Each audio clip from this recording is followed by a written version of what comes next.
Wilson from Grinding Gear Games. Welcome to our live stream and thanks so much for joining us today. Our team had a lot of fun putting together Path of Exile's 3.15 expansion, and we've got a lot to share with you. Today's live stream is a busy one. We'll start by revealing the details of this expansion's new Challenge League. Then we'll show you how this expansion is going to dramatically shake up Path of Exile's metagame in a big way. Thirdly, we'll talk about our plans to make Path of Exile more challenging, restoring some of the adrenaline and terror that you may recall from the good old days of closed beta. Next up, we're going to talk about Path of Exile Royale, the 100-player Battle Royale mode that we experimented with back in 2018. We'll be launching a restored and revamped version of Royale today, once our question and answer session with Ziggy D has concluded, and this event will run over the weekend. Anyway, there's a lot to discuss, so let's get started with the trailer for Path of Exile's next expansion. No! Path of Exile Royale, and I have to go to sleep, you bitches! Many centuries ago, our people traveled to this accursed continent. We return to reclaim our lost relics. But Rayclast grips its secrets tightly. We must wrench them from its grasp. Oh, it's Harvest, but with destroying things. No violence. We know trade. Retrieve our relics and we'll strike a deal. We will follow the path of our forebears to discover their unknown fate.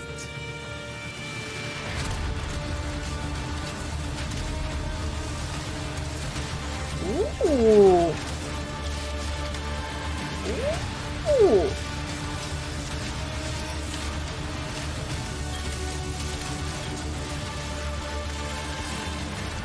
They wait, shrouded in darkness, for one who may finally challenge them.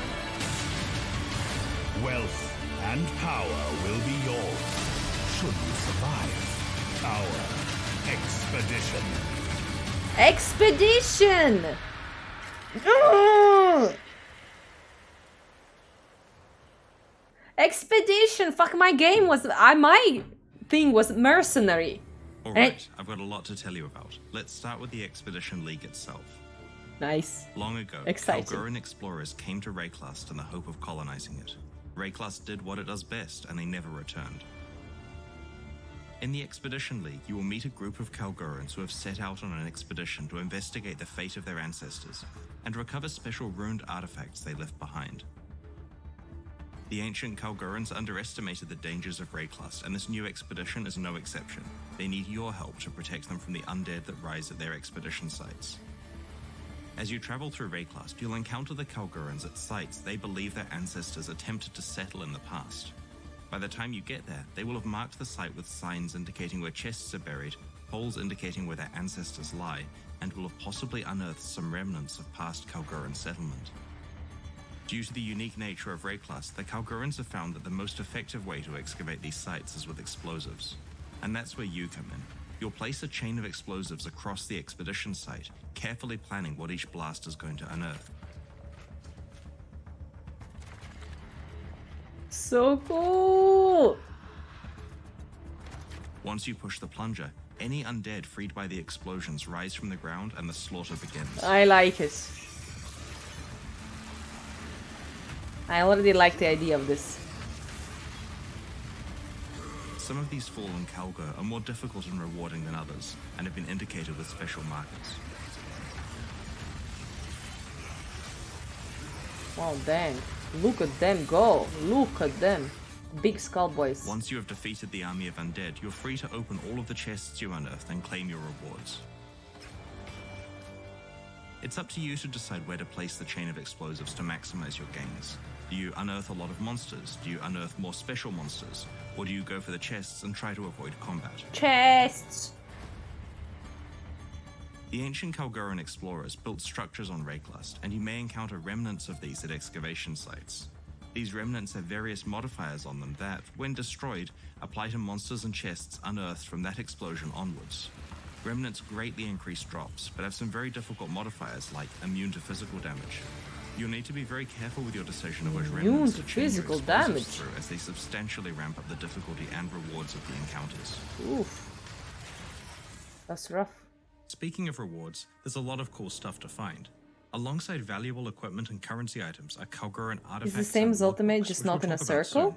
soon. The Kalguran traders have made this expedition to Rayclast in order to recover their ruined artifacts.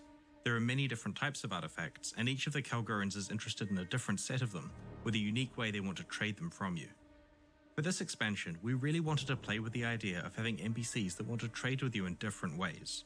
So we have themed their behaviors around the concepts of gambling, bartering, upselling, and exchanging.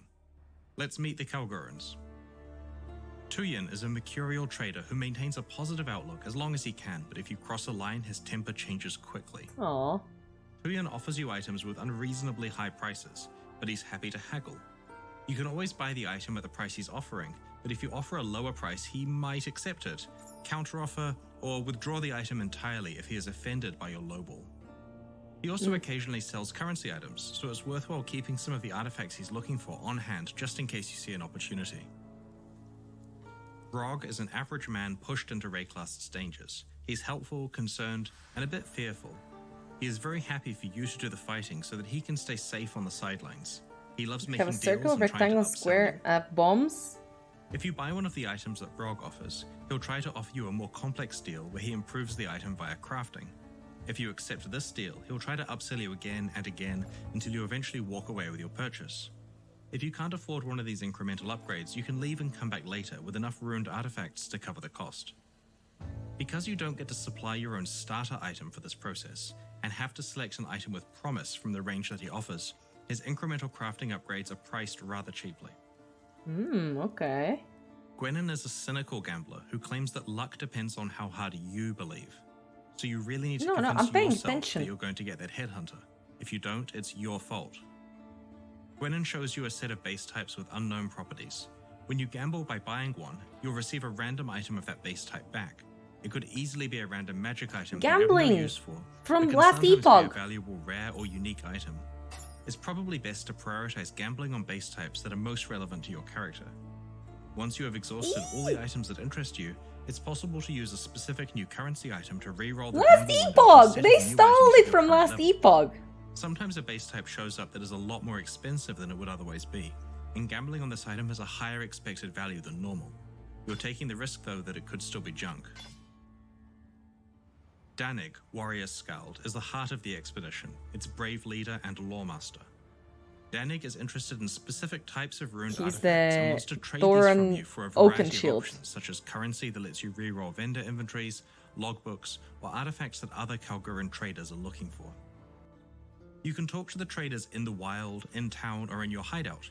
They grant you access to your expedition locker, which is like the heist locker, a lockbox for League-specific items, which can be accessed in all three places also. We're adding the affinity system to these lockers. Among the Nice. many relics of the ancient Affinities. Kalgurans you might find at their expedition sites are logbooks. These ancient books chronicle the locations that their ancestors visited in their exploration of Rayclast. A logbook item can be rolled to have a set of explicit mods, So like an cool. in-game map. Each location within the logbook has its own implicit mods, as well as a theme that controls what types of remnants can be found there. So we're gonna go to new Talk to Danik in your places! hideout and give him a logbook you have found yeah. to go on an expedition to one of the locations it describes. These are all exotic places that no exiles have ever traveled to before. Whoa, cool portal effect. Just like how a blighted map was one giant blight encounter with no natural monsters, the expedition you go on from a logbook is one giant expedition. Let's do this. Expeditions from logbooks are not only different because of their large size, but because there are special objects that you can interact with using explosives. For example, trees that contain monsters or items, passageways that reveal chests or bosses, and Secret so on. passageways! Speaking Whoa. of bosses, there are some formidable ones for you to seek out, and a set of valuable new unique items and base types that can only come from Fancy. expedition content. Let's do this. The I'm Kalguran excited. people are not from Rayclast, so their items do not have the same defensive properties that ours do. Instead of armor, evasion, and energy shield, they have ward. This new base type is a pair of boots that grants ward and can get mods that improve it. The way that ward works is that you have a certain amount of it, and that amount is fully deducted from the first incoming hit that you receive. Your ward is then disabled and takes 5 seconds to re-enable. At that point, the next hit you receive is substantially mitigated in the same way. It's quite a different style of defensive property and works very well in conjunction with systems like evasion, block, or dodge. As the undead enemies you unearth in expedition encounters are fallen Kalgoran explorers, they also have a ward rather than traditional defenses. Last default. This unique helmet allows you to go all in with ward as a defensive option for your character. It causes all increases to energy shield to affect your ward instead, grants you a bunch of ward, and helps it recover faster. This other unique helmet is also on a new base type that grants ward instead of other defense types, but its properties don't interact with ward.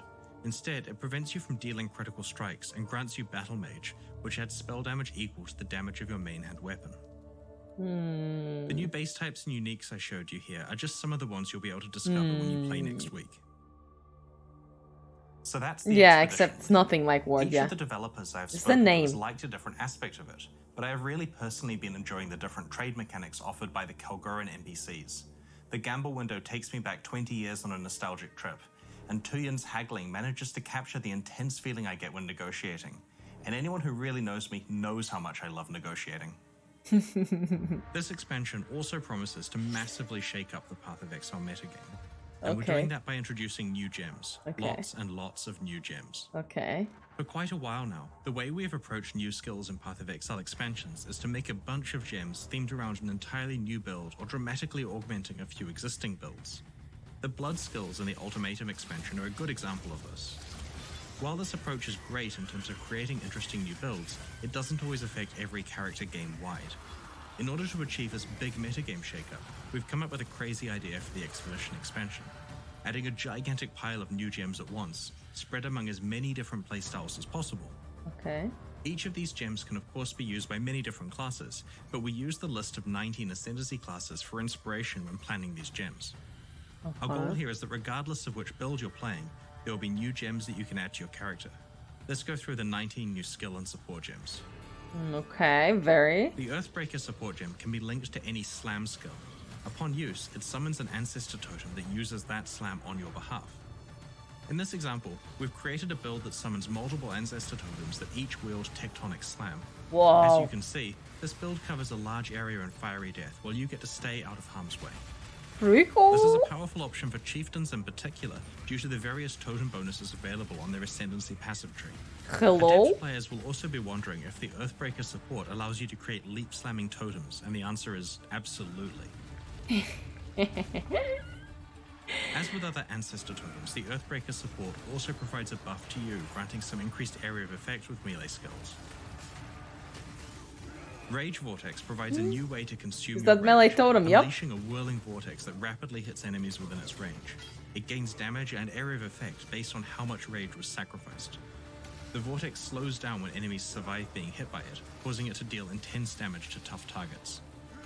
While you can only have one Rage Vortex active at a time, characters such as Berserkers who are able to generate a lot of rage quickly will find it a great way to augment their damage output. Bone Shatter strikes your enemies with a forceful blow. If an enemy is stunned by this attack, a powerful shockwave is released. The area of effect of the shockwave is determined by the duration of the stun you inflicted. Each time you use Bone Shatter against an enemy, you take physical damage yourself and gain a trauma stack. The more stacks you have, the more damage Bone Shatter will deal to both you and your enemies.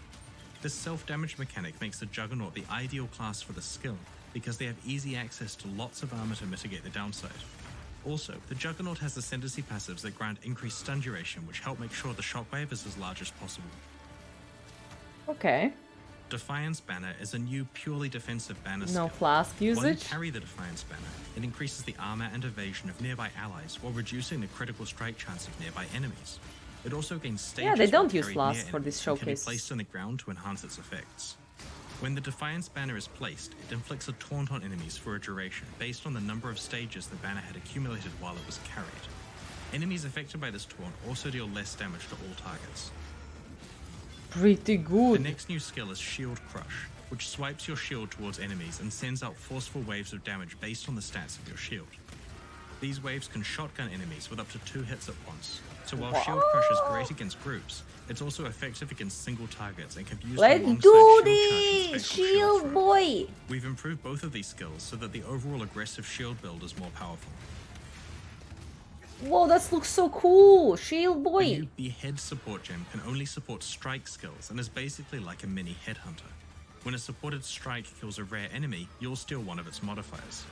Obviously, this gem can't be as crazy as the full headhunter experience, so it comes with some restrictions. Stolen modifiers can persist for 20 seconds, and slaying another rare enemy will replace the modifier you have active. Ah, okay. So The one Behead modifier support gem time. also grants you more damage against enemies on low life. In conjunction with the Slayer's Bane of Legends Ascendancy passive, this bonus really embraces the execution theme of the Behead. New poll, but will log in first day, yes or no? Storm Rain is a new bow skill that fires arrows that stick into the ground. Maybe. These arrows periodically pulse with lightning damage that arcs to nearby arrows. This skill works very well with multiple projectiles because you can quickly set up a large patch of lightning death. Pretty cool. Existing ballista skills in Path of Exile pick their own targets, like sentry guns do. They'll start shooting immediately and will generally target the closest enemies. While this behavior is usually great, sometimes you want fine control over what your ballistas will fire at. The focused ballista support gem causes your ballistas to pick the same targets as you, and they will only fire when you fire your own ranged weapon. It also makes the ballistas fire a lot faster than they otherwise would. This support gem allows you to effectively focus fire on specific enemies such as bosses. Interesting. Explosive Concoction is quite a novel skill. It introduces Up to several 2 new concepts times. that haven't been explored with skills before. Here you can see the Pathfinder throwing an explosive projectile at monsters. Firstly, you may notice that A the bomb. Pathfinder isn't holding any weapons. Bomb. This is because Explosive Concoction is the very first ranged skill that can and must be used unarmed. It's also the first skill that directly interacts with the benefits provided by your flasks. When you throw your Explosive Concoction onto a targeted area, it deals fire damage and uses available charges from your Ruby, Sapphire, and Topaz flasks to grant bonuses based on what flask charges were used. The skill still works even if you don't have the appropriate flasks or charges to consume, but correctly managing your flask setup can greatly enhance the power of this skill. Woo! What we really Let's love about do this gem this. is that it brings to life the idea of throwing your flasks at enemies and having them explode. In conjunction with the flask-focused benefits provided by the Pathfinder's Ascendancy passive skills, we're really excited to see what new playstyles are enabled by this gem. This LASK is the thrower. Ambush skill. It teleports you up to an enemy, blinds them, and exerts your next one-handed melee attack. This exerted attack has a high critical strike chance and multiplier. In addition to this helping your assassinations, you can also use Ambush to quickly re-engage targets after dashing away. Interesting. Toxic Burst grants a buff that counts down to 0, triggering a burst of lightning damage around you with a portion of that damage converted to chaos damage. Enemies slain by your Voltaxic So Burst slow. will also explode, dealing chaos damage around them based on their maximum life. It also looks a bit more You can hard. stack up many If you Voltaxic can't blindly Bursts on mash yourself at the same flasks, yeah. time. Consider using duration modifiers to modify the timing of the explosion so that you can cast a skill from safety and then move into a strategic position before it explodes. Not sure When how you I use feel about Blade that Trap, one. you throw out a mechanical device with 2 copies of your weapon attached. These blades spin rapidly in a circle a set number of times, dealing damage to anything they pass through. When dual wielding, the trap rotates faster but deals damage based on both weapons. Because it's a trap, Blade Trap behaves a little differently to other attack skills by operating independently of your attack speed. This means you'll have some interesting itemization choices to make in focusing more on damage modifiers rather than the typical focus of maximizing attack speed. Interesting. Summon Reaper creates a single powerful minion that uses fast melee physical attacks which cause Look bleeding. at this dude! While the Reaper is active, you can use the skill again to direct the Reaper to a specific location. Whoa, it looks dealing so a powerful cool. attack along its path. The It's Reaper the wants to be your guy! only minion. It reduces the life and damage of your other minions, and will consume them to heal itself and gain damage and speed buffs. When Whoa. designing this new skill for the Necromancer, we wanted to explore the idea of having a single ultimate minion. While there Jesus! were ways to somewhat Looks achieve so this cool, before, though. the Reaper is quite different in its abilities and interactions with other minions. It also feels much more active and directly under your control. One quick note though, the Reaper will absolutely eat your animated guardian if you're not careful. Forbidden Rite is a powerful new spell that fires an exploding chaos projectile at Yeah, a target area. Volcanus. It also targets a selection of enemies in an area around the player's location and fires projectiles at them too. But be careful, Forbidden Rite also inflicts damage on you when cast. If you can find a clever way to mitigate this harmful downside, you'll have devastating and widespread damage at your fingertips. Okay, so like the bleed skills Or the Eye blood of skills, Winter but is a large projectile that fires out a chaos. barrage of cold projectiles in a spiral formation. as This it is so travels. cool one. When it reaches its maximum distance or collides with the terrain, it explodes, firing out even more projectiles in a spiral. But you can This only type of have skill one. is one we've been wanting to bring to Path of Exile for a long time, and we felt that this new collection of skills was the perfect place to showcase it. You can only This have one at a Inquisitor is time. using the new Battle Mage's Cry skill, which taunts nearby enemies and exerts your subsequent attacks, causing them to trigger a linked spell on your next melee hit. Here you can see the player taunting enemies with Battle Mage's Cry and using Consecrated Path to teleport to enemies. The slam is exerted, triggering Firestorm to rain down on those enemies. In order to assist with Interesting. scaling both attack and spell damage, the buff this Warcry provides lets your spell damage apply to your attacks. This property is usually only available on wands and certain unique items. Pretty cool. Mana Bond is a somewhat unusual gem in that its source of power Frozen relies on your orb? current mana. Upon use, it creates a rune that explodes at a location you're targeting. This explosion can either deal more damage or cover a larger area depending on the state of your mana. The more mana that's missing from your mana pool, the more damage Mana Bond will deal, as it converts a percentage of your missing mana into added lightning damage. The more full your mana pool is, the more area the explosion will cover. This means that being adept at managing your mana pool becomes highly advantageous. For example, having slightly higher mana while clearing a map provides greater clear speed, but when fighting tougher enemies, having a lower current mana amount is better. Archmage. Archmage. Absolution has been designed for Guardians as a spell version of Dominating Blow. Absolution deals a damaging shockwave in a targeted area. When it kills an enemy, it summons a Sentinel of Absolution, which also deals damage by casting Absolution itself. The Sentinels also periodically cast a larger version of Absolution on the cooldown. While the Sentinels Okay. version of Absolution can't summon even more minions, they are a powerful army to fight against. What is this? Spectral Helix throws a spectral copy of your melee weapon, which spirals outwards from you, dealing damage to Spectral any enemies fucking it throw. passes through. The design of this skill achieves what we always wanted Val's Spectral Throw to be. We thought it was a really fun idea for a skill, but because of the limitations caused by the soul-gathering requirements of Val skills, it wasn't possible to use Val's Spectral Throw as a primary skill. Yeah. Now that Spectral Helix can live up to this purpose, we've reworked Val's Spectral Throw, which we'll reveal closer to release. One of Seems the other kinda, issues yeah. that Val's Spectral Throw had was that it didn't work very well in indoors areas. However, Spectral Helix improves upon this, as the projectiles that spiral outwards can also bounce off of walls and proceed to hit enemies, rather than simply disappearing upon collision. Doesn't look very good. Hammerdin? Over the last few years, Okay, game balance Path of changes, Exile guys. has Here we really go. suffered from player power creep.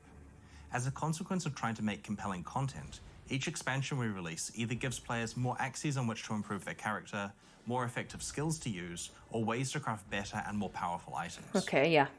Measuring from closed beta to now, this Expedition expansion is our 30th Path of Exile release. The amount of power creep varies per release, of course, with systems like Ascendancy classes providing, like 20, 30, 40% power creep at once?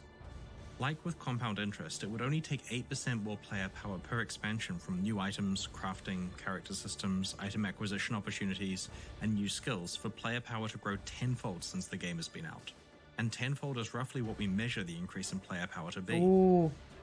We may Yeah, nerf the no most idea. out-of-hand cases every launch, but we're only reducing them back down to close to the new baseline. The average Path of Exile character gets more and more powerful. While we do occasionally add new endgame challenges that are appropriate for the current power level of top characters, the rest of the game just becomes relatively easier and easier. Some games handle this by just endlessly and exponentially scaling monster life and damage to counteract player power growth. Eventually, the numbers get too large and you need to crunch them all down again. This is a really cheap approach and makes the game feel like a treadmill where the developers are just turning a knob as they hand you new power, keeping you in the same place forever. We don't want to treat Path of Exile like that, and hence our solutions are more complicated. At the same time, one of the issues is that players will always pick the most powerful way of interacting with any game system, even when that's not actually fun to play. This leads to behaviors like Flask Piano, or the way that everyone just picks support gems that basically add pure damage. As game designers, it is our responsibility to make sure that the most powerful behaviors are also the most fun to engage with. Okay. With that in mind, the balance changes that we are making in Expedition are far-reaching and are going to affect almost all characters. Our goal is not to just nerf specific builds, but to improve the game, its challenge, and to make sure that people want to pick fun build choices. Okay. So? Anyone who played Path of Exile during its closed beta 9 years ago can attest to how challenging the campaign was to play through. Early monsters were dangerous and terrifying, able to kill a character in a few seconds of inattention. Players feared going into the ship graveyard cave because of the Flicker Strike ghosts. They were careful around rowers because a couple of unlucky charges could outright kill them. Trying to kill a Goatman Shaman while he had Molten Shell up was a pretty terrible idea. Nowadays, however, the game is a lot easier. We added level 2 and 4 support gems without increasing the difficulty of the game to compensate at all. Modern League mechanics shower the player in rare items from early levels, and we didn't make the game any harder in response. In fact, it's very interesting to compare the difficulty of League content with that of the base game. For a few years now, we've been shipping difficult leagues where monster life and damage values are a lot higher than the regular monsters that players fight between those League encounters. Players enjoy League content because it's challenging. They also told us they really enjoyed the Path of Exile 2 demo at ExileCon, and it was tuned to be almost punitive in terms of difficulty. One thing we learned from building that demo was that it's okay for some monsters to be able to run 20 to 40% faster than the player. In Path of Exile 1's first act, there isn't a single monster that moves faster than the player's default movement speed. We are rebalancing the campaign to be challenging. So far, we have focused mostly on Act 1, but with each coming expansion, we'll be extending this further. Our plan is that within a year or so, we'll have reviewed or touched every single monster in the game. What skill was the miner was using? It was a trap, it was some kind of blade trap, some melee weapon trap. The campaign or running through it to get to maps quickly. It will mean that players who engage with the content will find a consistent difficulty level between League content and regular content. It's worth noting that the behavioral and balance changes to monsters will definitely affect their map versions. For quite some time, Path of Exile players and developers have been keen for a big rework to its you Flask called system. it! In the endgame, Flasks grant really powerful buffs for a number of seconds after use, and these buffs allow the player to kill monsters quickly, filling the flasks up so they can be used as soon as they run out. With 5 such flasks equipped, the correct behavior was to spam the 1 to 5 keys repeatedly to keep all the flasks constantly up without any downsides. Yeah. This flask piano playstyle was popular enough that players were improvising devices to hit all of those keys at once. Spamming the same set of keys repeatedly to get a powerful set of buffs that rival the power you get from your entire set of equipped items is not a fun game mechanic. It's unbalanced and certainly isn't nice on your wrist. It prevents us from balancing the game well for players who aren't smashing their keyboard constantly and seriously restricts the design space we can use on flasks. In addition, certain unique flasks completely outclass other ones in terms of raw damage output. It was pretty clear to us that Path of Exile will be a lot better if we did some serious work on flasks to make sure that their incentives were aligned with fun rather than with spamming blindly. Most utility flasks and unique flasks have been rebalanced. Expect a lot less permanent power from flasks. Flasks that provide raw defense or raw power are the ones with the biggest nerfs. Some flasks have been selectively buffed a bit if they were underpowered or less popular. In the Expedition expansion, there are now 3 ways that you can use flasks. You can either continue to use the rebalanced ones the traditional way, or you can apply one of the 2 new types of currency items to your flasks. The Instilling Orb and Enkindling Orb drop as part of the regular drop pool from regular monsters and chests. The Instilling Orb will cause a flask to be used automatically upon a specific condition being met. For example, when its charges become full, or when you become affected by Ignite. This means that in the cases where you would previously want to time a specific flask usage, you can now rely on it happening automatically, with the only trade-off being that it may consume charges that you otherwise wouldn't intend it to. This is huge! There are a variety of different conditions, and a random one is enchanted onto your flask, overwriting the others each time you use an Instilling Orb on it. The Enkindling Orb prevents utility flasks from gaining charges while active, but provides a big boost to their effect, duration, or various ways they interact with their charges. There are various different types of boosts, so you can use more orbs to reroll for the one that you want. Whoa, when a flask removes a curse, it no longer applies a period of immunity to curses. Flasks that remove ailments now only provide a period of immunity to that ailment if they actually removed it. So if you get ignited, use a dowsing flask to remove the ignite and to gain immunity for a while. You can't spam the flask before you're ignited to be permanently immune.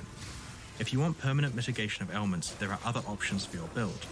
Note that we have rebalanced ailment mitigation in general, so there aren't a few options that completely outclass the rest. Sorry. Monster density in Path of Exile gets a lot higher as you play through the game. Wow, when we initially that's balanced huge. Blast Charge generation a decade ago, we did not anticipate the levels of monster density we would reach by 2021. monsters in Acts 6 through 10 now generate fewer flask charges, and monsters and maps Yeah, generate but you can even just fewer buy still. that phantom. So now there's a lot more strategy involved with flask use. Flasks don't gain as many charges, so are a little harder to constantly spam, and aren't designed to provide such a powerful slew of permanent buffs. But you can control which provide larger than normal effects and which are triggered automatically as part of your build. We have reworked existing flasks such as Basalt and Aquamarine Ooh, flasks new and have flasks. introduced new Corundum and Gold flasks. For a while Wow. now, we have been concerned with a power gap between support gems. There are gems that grant huge multiplicative damage bonuses, and there are gems that do a bunch of stuff you don't really care about. When you're Okay. building a character, by far the correct choice is just to stack on all the multiplicative damage bonuses and ignore all the interesting utility support gems because their opportunity cost is just too high. We are reducing the that. damage bonuses on the support gems that are clearly just about huge damage boosts and trying to give them impactful and appropriate downsides. For example, the Controlled Destruction support gem now penalizes critical strikes multiplicatively. Overall, this works out to a total of somewhere around 20%, potentially as high as 40% damage reduction for a character using a fully 6-linked skill with entirely damaged support gems. There's much less impact for characters Still. that use utility support gems or those who didn't have a 6-link setup. This achieves two goals for us. Firstly, the gap between good and bad support gems has been narrowed, creating more interesting build opportunities. Secondly, player damage output in the endgame is reduced, which is a goal for this balance pass. As I mentioned, we want to iteratively restore challenge to Path of Exile. Yeah, but It's worth clarifying that we haven't buffed unused utility support gems as part of this balance pass. It's fully intentional that it's a reduction of power for the most damaging ones. okay. When we're designing skills for Path of Exile, the mana cost of the skill is a mechanism to allow us to have larger impactful effects. Bigger skills should cost more mana to cast. Unfortunately, this entire mechanism is currently bypassed by triggering skills as this skips their mana cost. This basically means that we can't design really powerful spells. In 3.15, triggering skills through support gems will require paying their mana cost. In fact, sometimes it now costs more than casting the gem by hand. Thankfully though, this Okay. isn't very hard with well-constructed characters. Certain support gems that were originally disabled from supporting triggered skills, like Arcane Surge, can now be used to support them. Ooh, Builds nice. that use triggered skills are some of the most interesting characters in Path of Exile, and they are often the best representation of the craziness that our character customization system allows. We're confident that they are just as powerful as before, but we now have Wow, more interesting cool. design space to explore with future skills. What is she using? Now let's talk Arc. about movement skills. As you know, most interaction with monster behavior is essentially bypassed if you're using an extremely effective movement skill. This is okay if you're specialized deeply into customizing that skill, but it's currently the default state for any character if you use Flame Dash, Smoke Mine, or Dash without any further investment. These skills have been rebalanced to be more in line with other movement skills. These are not huge numeric nerfs, but do mean that there is scope for improving the performance of the skills by specializing around them. There are many other balance changes in 3.15, which you can read about in the Balance Manifesto and patch notes next week. To be Jesus. honest, there are a lot of nerfs here. Cast We on crit completely Archmage, understand yep. that this level of change will make some people nervous, but it's time we start actively combating power creep and fixing game systems that haven't been working the way we intended them to. I think that the metagame of Expedition is going to be fascinating. The reduction of overall player power, combined with all of the opportunities from the new ED skills and Contagion, flask dudes. system ED changes, Contagion should gang. create entirely new sets of builds that we haven't previously seen. You guys are always surprising us with what you do, and we can't wait to see what you come up with here. So back in early 2018, there was a trend where every online game was releasing a Battle Royale mode and getting a lot of good press in the process. We had a running joke in the office that our fast development speed meant that we could probably add a Battle Royale mode to Path of Exile in one day of development. As April Fool's Day approached, we tried to do exactly that. We pulled a few developers together and asked them to spend no more than one workday each on their contributions to this new mode. On April 1st, 2018, we launched Path of Exile Royale. I got it! I have it! Goldran! Yeah, buddy! It was a quick and dirty job, so we only left the game mode turned on for a couple of days. It went pretty well considering it had no custom balance whatsoever. Oh my god, I'm getting destroyed! It was so fun. After April 1st, we turned the mode off and forgot all about it. So good. But the It's community so much did fun. not forget. In fact, they've been quite keen to remember it constantly and to urge us to bring it back. But that wouldn't be easy, as to actually make it a decent experience would require a lot of custom balance, playtesting, and feature implementation work. Oh. A few months ago, we decided to do exactly that. Path of Exile Royale will return today. In fact, immediately after the QA section of this livestream. We're going to run it for the weekend as a test, and then turn it on every weekend for a while, starting the week after Expedition's launch. We'll patch it between weekends with balance tweaks, and if it's popular over the long term, new features. We have no idea what the long-term viability of this game mode is going to be like, so we'll run it for this league and then assess where things stand. Ooh, Our initial cool. version of Royale from 2018 used Path of Exile's default passive skill tree, which didn't have interesting options for characters that rarely got to level 10. It also used all of our skill gems and unique items as is, where many of the interesting ones were way too high level for these super low level characters to ever find. We've made a completely new Royale-specific passive skill tree that has everything you need to quickly adapt your character for high-speed PvP combat. It features approximately 90 new custom notable passives, a special new left-aligned window so you can stay aware of your surroundings while allocating skills, and you gain 2 passive skill points per level. You're also able to allocate passive skills from any of the tree's starting locations, regardless of which character class you picked. So cool! We have created low-level versions of around 50 iconic skill gems, 20 support gems, and over 70 unique items. These Royalified items are appropriate for low-level play and include quite a few things that are usually only available at substantially higher character levels in the core game. I kinda wanna. Who wants to The play? whole island is Raise your beautiful. hands. Who wants to We've play made with the me? Let's terrain do more this. varied and interesting so that the fights feel Oh different no, depending on I where can't they take wait place. 45 minutes. You'll Jeez, encounter no. flask troves, which provide charges for your flasks. These troves periodically replenish themselves, so expect a lot of combat to occur around them. There are many other small improvements you'll notice when you play Royale, such as an improved spectator mode, improved leaderboard, and ability to pillage items from players through a special interface rather than having them clutter the ground.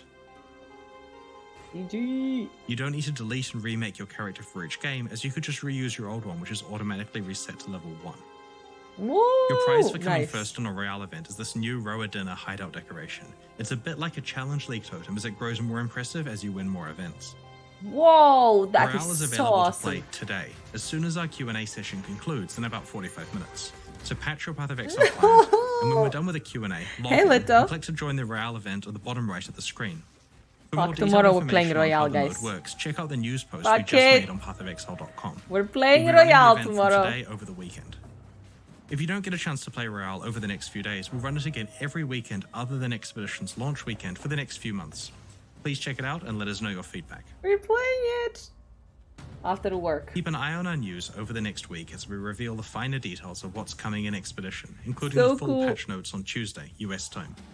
We'll move on to the Q&A shortly to answer your burning questions, but first, let's have a look at the new supporter packs that are available right now to celebrate the launch of Expedition and help fund ongoing see. development of Path of Exile, Path of Exile 2, and special modes like Royale. More The like Soulkeeper Ultimatum? and Nope, it's not ACS like supporter Ultimatum. It's packs like come with Harvest. masses of points to spend in the store. A little bit Social like frames, Harvest. forum titles and badges, a download of the digital soundtrack, and of course exclusive Ooh, cosmetic look at that microtransactions portal. like armor sets and weapon Whoa. skins. The Soulkeeper series comes with an exclusive pet, and the ACS series an exclusive set of wings. On top of the traditional small and medium-sized supporter packs that are consistent with ones we've released in the past, Whoa. we're also Pretty adding cool. an optional new Viking. third tier for each series. This new tier Whoa. includes an exclusive apparition portal effect and a slightly better ratio of points per dollar spent. The introduction of Ooh. these new packs should give you more options for Whoa. what combination of each pack series you purchase. Like always, it's possible to upgrade between pack tiers within each How series. cool are these portal effects? Thank you so much for your support.